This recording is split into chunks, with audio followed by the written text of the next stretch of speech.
I heard the screams. This was the dream. To build a giant robot, we'll call him Birdhead. This was the dream. Don't cross the streams. Jumbo machine. Can launch a rocket, punch him to the eye. The giant robot. With bird. So tell us how the Super Shogun came about. This, how did you get to work with Lucasfilm to make this thing? That's a question a lot of people ask just because they're surprised that we were able to do it and not have it be some sort of goofy bootleg toy or something. I've told the story many times, so I'll try to tell it less boring than I have in the past. But I don't think it's any real secret just to explain that we were kids growing up and we loved Star Wars and we loved Shogun Warriors, and putting the two together is a natural.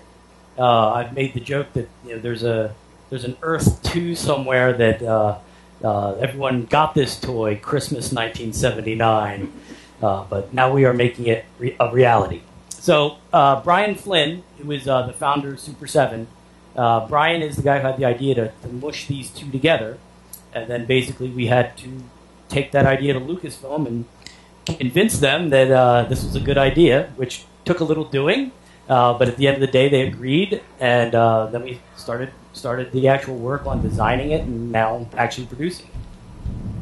Yeah, that's excellent. And, we've all seen the pictures online and everything. And we're just absolutely thrilled with the fact that you've gone back to the original style, the original process, as opposed to like what we were talking about previously, making a big vinyl or whatever. It must have been a big commitment to do that. Well, this was the entire goal of the project, was not just to make a 2-foot-tall Kenner action figure. Right. We wanted to make a jumbo machine. And you guys were talking earlier about what qualities make a jumbo, and we had that same kind of internal debate. Obviously, the guy, we needed him to be 2 foot tall. He's made of polyethylene, PE, as it's called in the industry. He has wheels on his feet. Nice.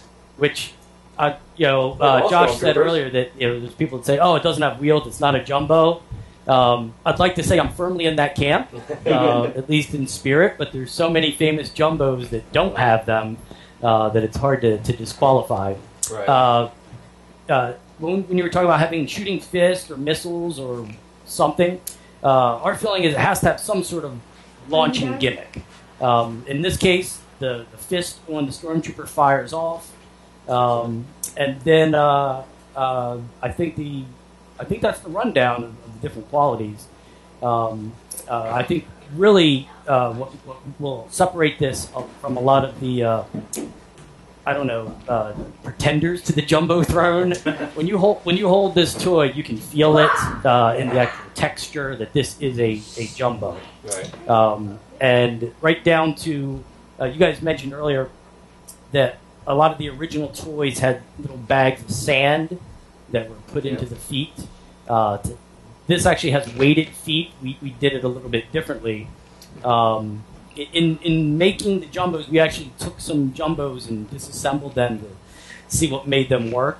And if you see some of the later issues from the Uni 5 company, they used a series of metal washers just to have metal weights in the lower legs.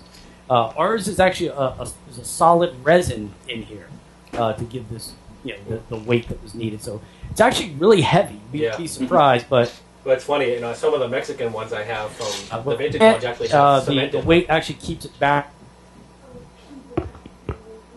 So I remember when I had my Radian one as a kid. That I was very little at the time, so I would drag mine along, and I wore the tips of the feet down, and then one day they started leaking this black sand all over my house that my mother was convinced was lead. So we cut the corners of the feet off and drained both feet to make sure there was no lead left in the toy before she would give it back to me. Wow. And after that, did it actually keep its balance? Could you drag it along after that? Yeah, it was fine. It was fine. Okay. But that's my memory of that black toxic. It was black sand or something. I don't know. Maybe it was lead. I don't know. But again, that's kind of part of the aesthetic of it. We got a bootleg here. Like I said, this thing weighs like ounces. When you pick up those, you just kind of know you're picking up something of higher quality. So the weight kind of adds to the appeal of these things. Yeah, this thing's actually surprisingly heavy. Yeah. It's about 7 pounds or so. Oh, that's Really? great. Wow. It's Awesome. it's a pretty heavy hunk of plastic and materials here. Nice. How did you guys but- find a place that would produce because I mean nobody makes poly stuff anymore. Like, how did you find this factory to do this? This was some of the biggest challenges. Just to before getting to the factory end, we had actually gotten the prototype made, which took a lot of time. There's a lot of sculptors in the world that can create a deadly accurate, detailed Stormtrooper, but understanding the aesthetic of what is a jumbo machiner and what is a Stormtrooper both was kind of a tricky challenge. We actually worked with Japanese sculptors on this project. The people from Kotobukiya actually prepared our master sculpt. So that was great also just to have the tie-in to have our first toy in the jumbo world actually developed by Japanese sculptors. Excellent. So then we take that prototype and we want to talk to different factories to see who can do it. And to cut to the chase, it was quite the challenge. You guys were speculating earlier about differences in why places in different parts of the world would make polyethylene. For the most part, nobody really makes toys out of blow molding techniques now. It's not just the jumbos that you don't see. You don't really see anything like that. I think big wheels are still in production, but aside from that, it's hard to think of what's really being blow molded today. So just going to different factories, they can do vinyl, they can do ABS, and they can do PVC and different action figure type toys, or even die casts or polystone statues, but none of them have blow molding machines.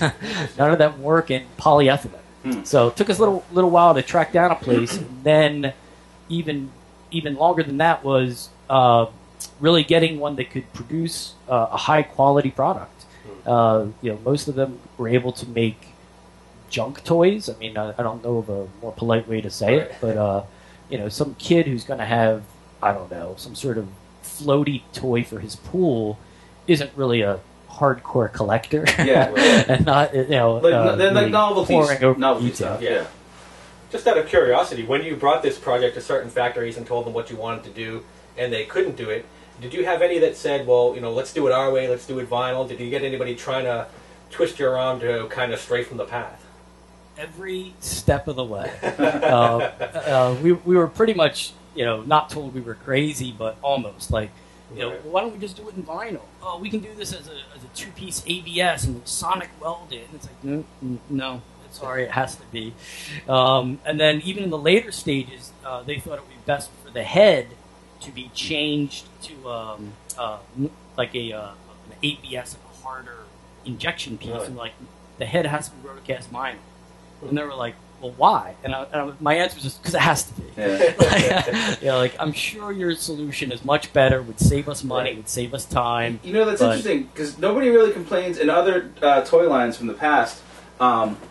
Nobody really complains about like Star Wars figures being made of the same material that they were in 78, or G.I. Joes or Transformers. People have kind of adapted along with the technology and kind of gone with it. And so much of the charm and the appeal of the jumbo is the material, and you don't really see that in a lot of other toy lines. Oh, but I'd say that it's probably because the toy line stopped existing.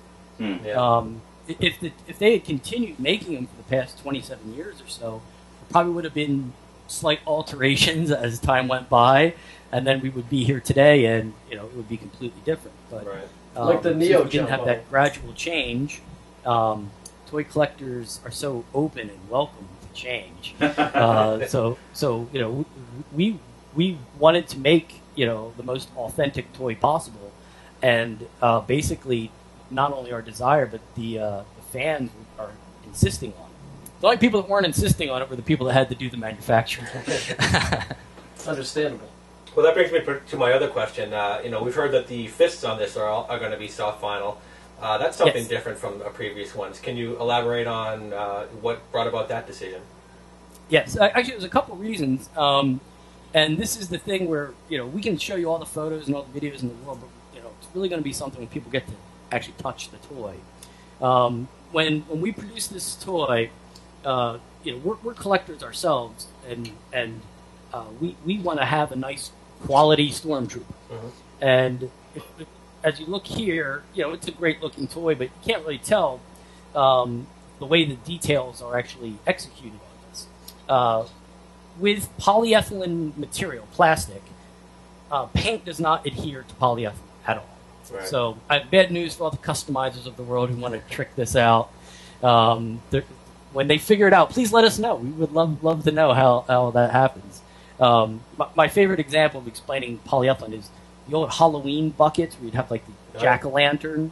Have you ever seen one of those with the black solid? No, it's always rubbing off. Because a $10 jack-o'-lantern is not exactly a collector toy. Yeah. It just gets made, shipped out, the black rubs off. Who cares? Buy another one next year, kids. So, out of necessity of not being able to paint polyethylene, all the black parts you see here are actually black rubber. This is PVC. So these are actually parts that are glued down or rings that are applied here extra. So the impression it's given is basically that the Stormtrooper has sort of the Stormtrooper undersuit, like the wetsuit type material. Right. If this toy was executed in 1979, it probably would have been big black stickers, which after a few weeks would have started peeling off, and people would be, on the future eBays and Yahoo Japan would be killing for one that still had intact original stickers. So we sort of solved that problem Jerk up would be front. making repros. The other part about that is on the hand itself. Obviously, you can see here there's two colors. Right. So how do we execute two colors when we know the paint will not adhere? So we came up with the idea of doing it as vinyl. When you say soft vinyl, and the head has that sort of soft vinyl feeling, the hands are pretty stiff. They're still vinyl at the end of the day. Like I can bend his finger there. But aside from actually just having this item, it's cast in black and then the white details are painted. There's a texture that's been applied to the hands, so the hand has a matte feeling to it. It's not the same as the head, to try to make it more in league with all the black details, sort of like once again the undersuit type of presentation. Well, you certainly fooled me. Until it was said, I had no clue looking at it that it was not just straight up Paul. And it's another hallmark of some of the early jumbos that we really didn't talk about earlier, is the waist stickers. Absolutely. A lot of them had these cool foil stickers with the characters' names, totally inaccurate. Like Mazinga Z didn't run around in the show with a giant Mazinga Z on his chest, But a lot of the hero robots in the jumbo line had, giant logos on the chest. So when the Super Shogun was announced, a lot of people said, "Hey, what about a waist sticker?" And we heard you. You heard us. What do you got for us? So each one of the toys will come with a sheet with 2 stickers on it, and you will get the English Stormtrooper and then the Japanese Katakana Stormtrooper. And these fit on the torso, so let's slap this on here.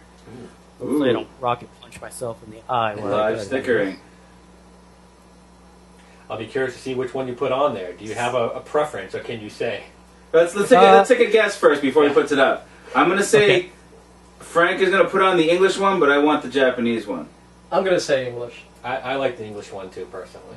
I know it goes against total convention because all the existing ones had Japanese katakana, but this is really I think Who are you first talking? US calendar. Hey, get the Japanese one. There you go. Look at that. And I put it on rather crooked, but that's okay. Yeah, there's charm in that too. None of these toys are perfect. Now you've completely ruined the resale value. It's not mint. So with us putting the stickers in here, we this was a component of all the toys we grew up with. I think pretty much every one of the Shoguns has their name on it. Am I mistaken? No Godzilla. He's not a Yeah. But okay, so we wanted to have it on here, but then this comes back to the same thing we were talking about before about being collectors and having worn stickers.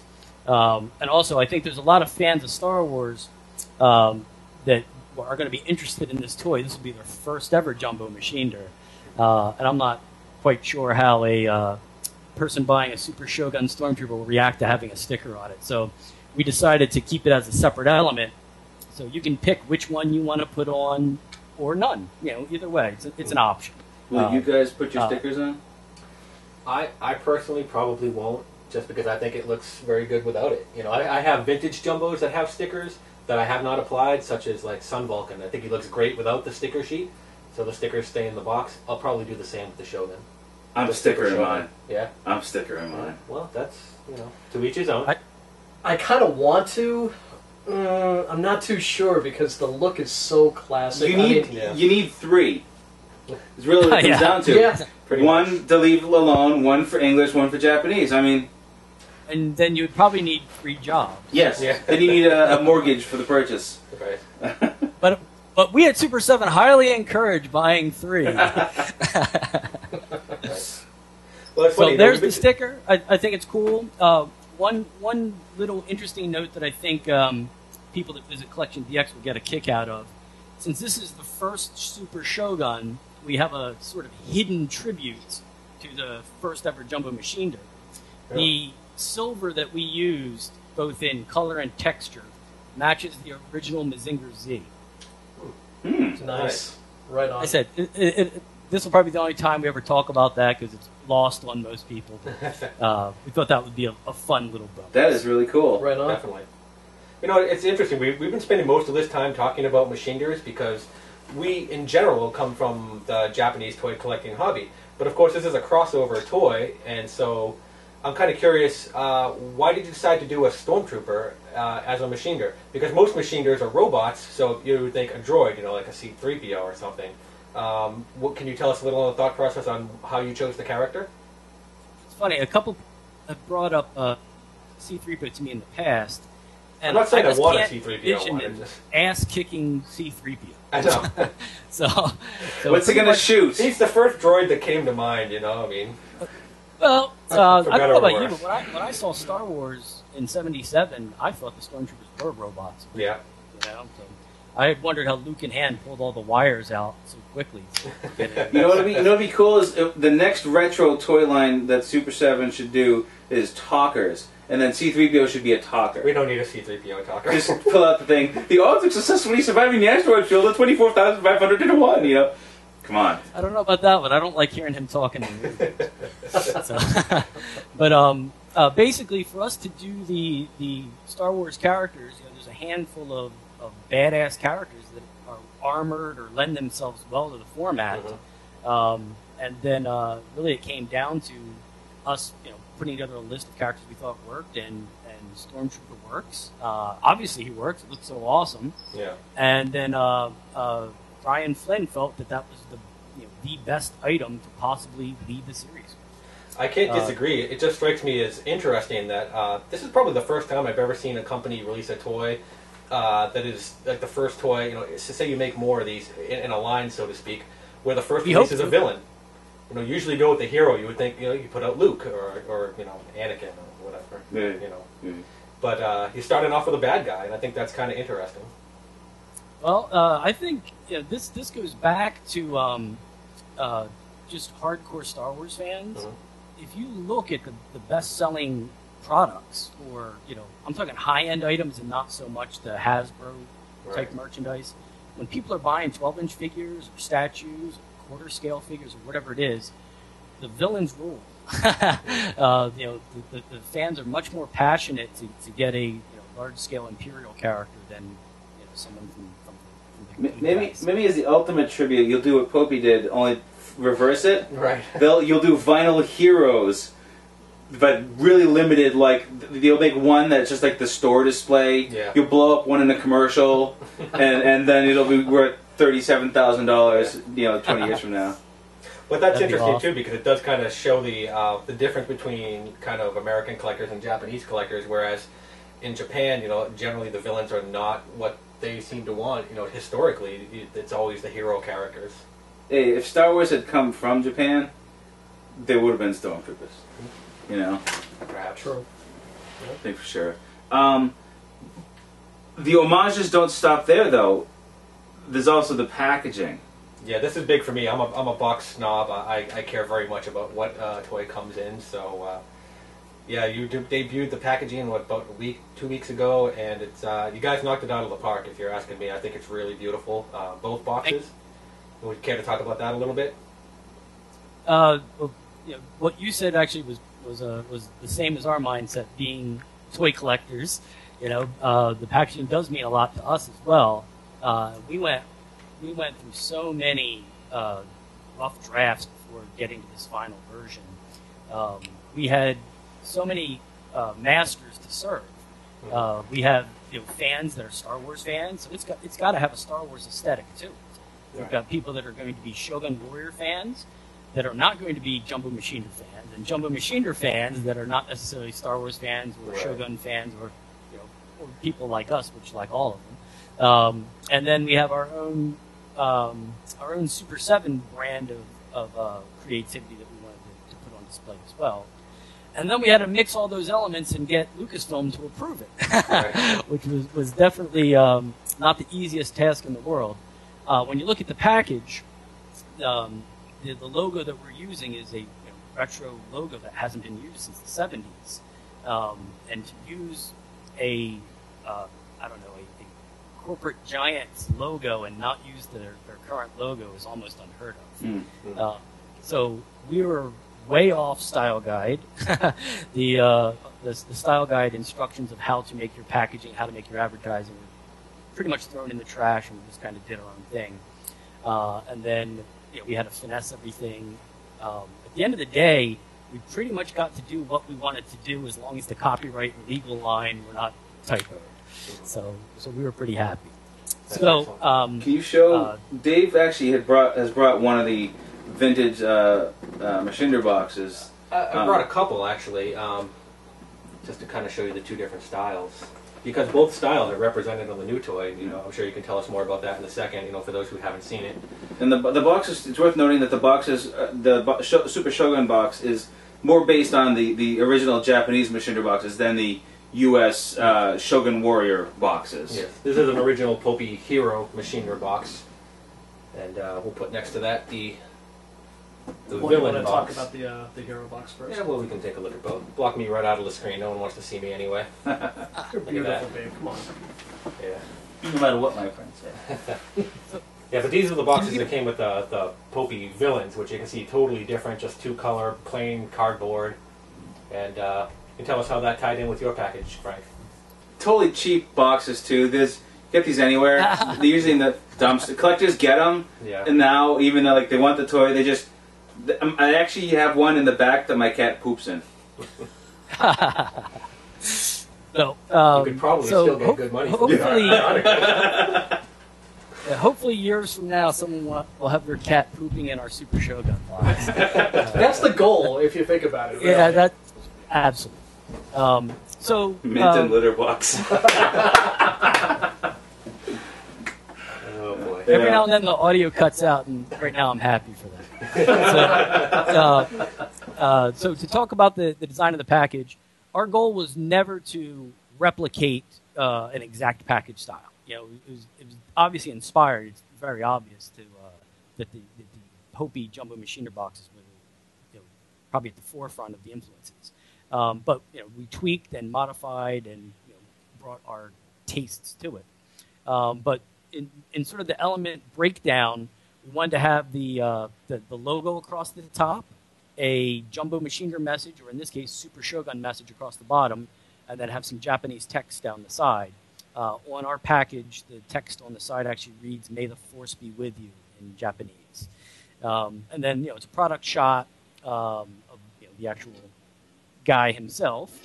And then there's a lot of stuff on the package. After you get away from the front of the box, I don't think there's too much that's actually in common with the Popey style packages. On the sides, there's some text that when you read it, it will evoke a lot of Shogun Warrior memories. We proudly proclaim on the package that there's no batteries and no electricity necessary to work this toy. There's a very cool proof of purchase that anybody who's ever bought a Star Wars blister carded figure will instantly identify with. And just some other fun elements like that that really made it cool to put together. The other cool part is on the actual logo, the Star Wars logo, it's a metallic foil stamped. And it's really cool. The photos that I had sent out on this were really hard to take because I kept showing up in the photos because it was almost like a mirror. It was so metallic. But it's really a nice element, and it kind of sets the package a little above your average package. So we then have this 2-foot-tall Super Shogun in a really nice package, but we have to get it to the consumer at the end of the day. So instead of just having a boring, plain shipping carton, we put together a carton based on the concept of the villain machiners. And it's a one-color printing with a big silhouette of the Super Shogun Stormtrooper, our Stormtrooper logo that we created, the pyramid-shaped Star Wars logo, and put all that together. I think it turned out really well. Brian did the design on that, and it's like kind of like it's like a bonus. So when people order these, it's going to ship to your house in a package that's just as awesome as the package that's inside. Hey Frank, if I cut out 3 of the proof of purchases on the jumbo box, can I mail away for a jumbo Admiral Akbar? Go ahead and buy 3 and find out. A jumbo. Oh man, all I got was this shitty jumbo weapons pack with a grappling hook and a gas mask. Yeah, it'll be exactly. It'll be the clear gas mask that'll hook around.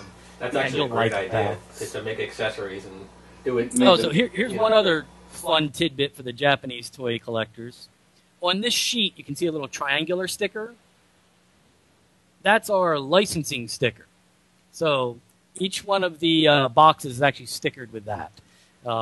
In the package, you just get the 2 torso stickers. This is just a master sheet that I have. Nice, very cool. So just another little, you probably can't see it, but Super 7 seal of approval. Oh yeah, right there. I've got one right here on the vintage. Hold on, let's zoom. Can you see it? Is it like a dynamic one? Yeah, I don't even know what it says. I think it says Toei Animation. Down. Where are we? This way. There we go. I have to get in the shot too. That's about as good as we're gonna get right there. Yeah, we'll figure it out. I'll show it still a little later. Woo! I can't even go backwards. We'll take a picture. Well, once again, the people that understand it will understand it, and the people that don't. Those who know will appreciate it. Everyone else, whatever. It's a sticker. Yeah, this toy is fun for us to talk about because right now I'm talking to people that really understand it. And if you don't understand the toy, I can explain it, but I guess you just kind of had to live through it, And if you're of a certain age, maybe it won't exactly appeal to you the way it will to somebody else. But I've been really surprised by some of the reaction from people, like that I would have thought would have been too young for it. But they're familiar with obviously Star Wars. That doesn't take any education, but they're more familiar with the jumbo machiners than I ever expected. Really? Yeah, they're quite iconic. People remember that. Yeah, I had talked to a guy who's, in his 20s, and he told me that he grew up with them because he bought them at a flea market as a kid, like in the late 80s or something, bought a couple of Shogun Warriors. I was like, wow, I wouldn't even think of this being part of, somebody who's more than 10 years difference in age being part of their childhood, but it actually still was. That was kind of cool. Maybe that has something to do with the material being nearly indestructible, and they're still around for kids to play with 10 years later, Probably, yeah, and probably in the 80s they were a lot easier to find and probably far cheaper as well. Before eBay, supplies hadn't quite dried up by that point. But that's great to hear that they're connecting with the other fans. Last thing to talk about, the gun. A lot of people are really excited about the gun. It looks great. I know there was some fear when there was the little orange tab on the front, but I mean, we've seen pictures online. Looks like it'll come off. Personally, I like it. What do you think? Do you think the orange is completely crazy, or? Nah, you know what? It makes it, honestly, it makes it look like a toy to me. Yeah. And I like toys. I'm not buying this because it's like a replica of a Stormtrooper. Right. I'm buying it because it's a fun toy, and it's a toy. Right. I think it goes with the chest sticker. Honestly, we come from an era too where every toy gun that we had never had that. They were just guns. Yeah. Anyone 10 years younger than us, the only toy guns they know have orange caps. I mean, Mm-hmm. Yeah, it's not a big deal at all. Frank, can you tell us anything about the gun itself that you think is Yeah, can you show it relevant? off for Yeah. us? Actually, as you guys were talking, that's exactly what I was doing. So I just pretty much finished modeling the gun, and it's a really good example of talking earlier about trying to be true to the designs of the Stormtrooper and yet still trying to make it sort of retro and wonky. So the gun is actually pretty detailed and pretty accurate. What's the gun made out of? The gun is styrene ABS plastic. Okay. It's got everything you see: the scope, the magazine, but then the stock actually unfolds. It snaps out and then can extend. So you have two ways that you can pose him with the gun. But it's really kind of amazing to see this nice of a gun or detailed of a gun on a toy that's not necessarily renowned for hyper detail. So it's very cool. It's a lot of fun. And it's really good size, too. It's about probably 10 inches long. Now, was there any thought at all to not including the gun? No. Actually, from jump, we thought he needed some sort of cool accessory. Yeah, I think in the very beginning, I think like a couple of years ago, there was, when the gray prototypes were being shown off at San Diego Comic-Con, and I think I remember seeing a sort of prototype gun that was kind of long and skinny and didn't quite look like really any of the toy incarnations or obviously what the gun looked like in the movies. I gotta tell you, this version is beautiful. I think it's gorgeous. Come a long way. Yeah, the original idea was always to have some sort of gun or accessory. The thing that changed was originally we weren't planning to have a rocket punch, believe it or not. But cooler heads prevailed. So you get the gun and the rocket punch. So there'll probably be one or two gimmicks on this Super Shogun, and if we're fortunate enough to make others, we'll always try to have some sort of cool bonuses as well. So Well, yeah, that brings us to... So there's gonna be others? Huh? I think we're having audio difficulties. There's gonna be others? What do you Is the guys want satellite to see? feed down right now? Someone gave me this little prototype here. This dark helmet. No, it's just it's not real. Don't get up crazy, internet. Yeah, okay. I'll calm the lawyers down. I want Admiral but- Akbar. Give me Admiral Akbar Yeah. jumbo machine. Dude, I would kill for a Zuckuss and Forlom jumbo pair. No love for Mon Mothma people? Come Yeah. on, I've never seen a female jumbo before. Only if she's got Make it removable happen. dress. It would be spectacular for us to make, have the Super Shogun be so successful that we could not only continue the line, but we could continue it so far that we would get to the Mon Mothmas and the Admiral Akbars. That would be an actual dream come true. No, The what? entire Star Wars universe in Super Shogun format. You know what would be great is when you get to the point when you're making the box and you can have like 12 back boxes.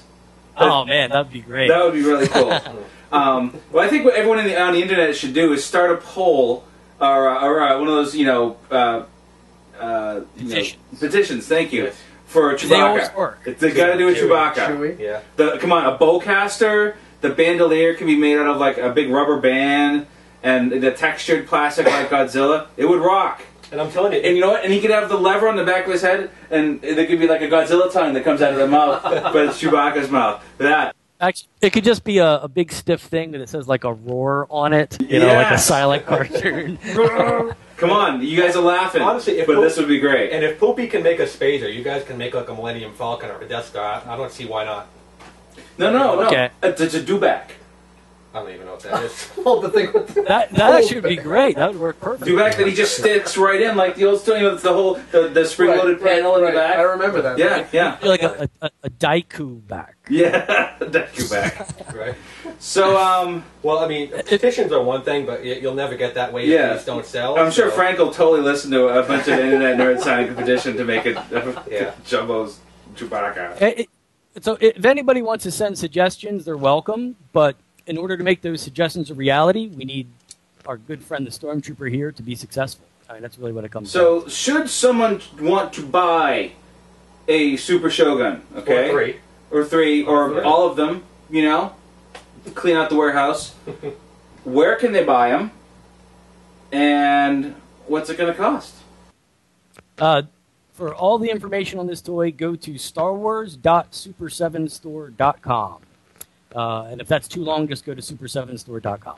Now, the price. I mean, we can talk a little bit about the price. And the pre-order started several weeks back. Yeah. So it was, I believe it was $299. That's Which, you know, some people are maybe going to balk at that, but when you talk about, like we were talking about before, how much trouble you go through to actually get this kind of toy made, you know, this is something that isn't done anymore. So it's kind of had to reinvent the wheel, so to speak. So I mean, to jumbo collectors, it's like a bargain. It's like, right? Like, wow, I can something I can afford, you know? Exactly. I mean, you talk about especially vintage jumbos. You know, we talked about the Shogun Warriors earlier. You're going to pay $200 or $300 for a vintage Shogun Warrior, and probably, you know, not get one, you know, as nice as this, you know, condition wise and packaging wise and whatnot. I mean, and I think the toughest sell you're going to have is the casual kind of Star Wars fan, you know, that let's say they're used to buying like a Sideshow Vader or something, or a Metacom Vader. You know, they're probably $200 there. So in their mind, like, oh, another $100, and it, you know, and it's less detailed.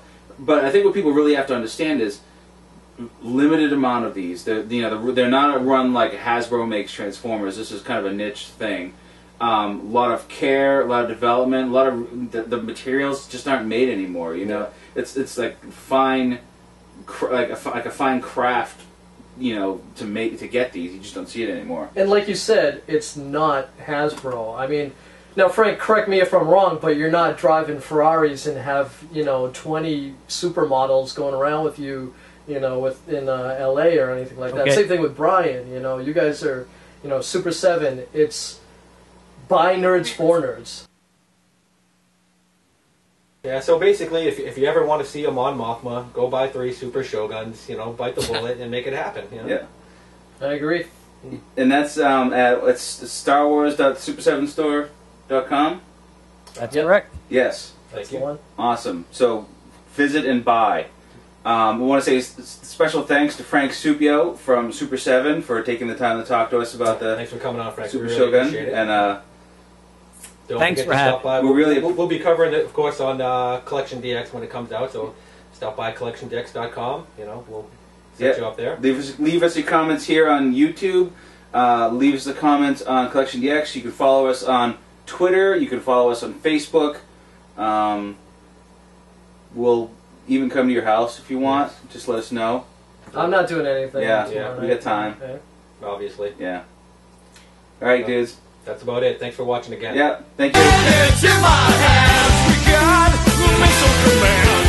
Oh, my hand's working now. We can watch it all, damn. Hey Frank, come at me like this. Oh, this is bigger than Ivan. Oh my God. Are we done? Okay. All right. So good luck editing that together into something that's not embarrassing.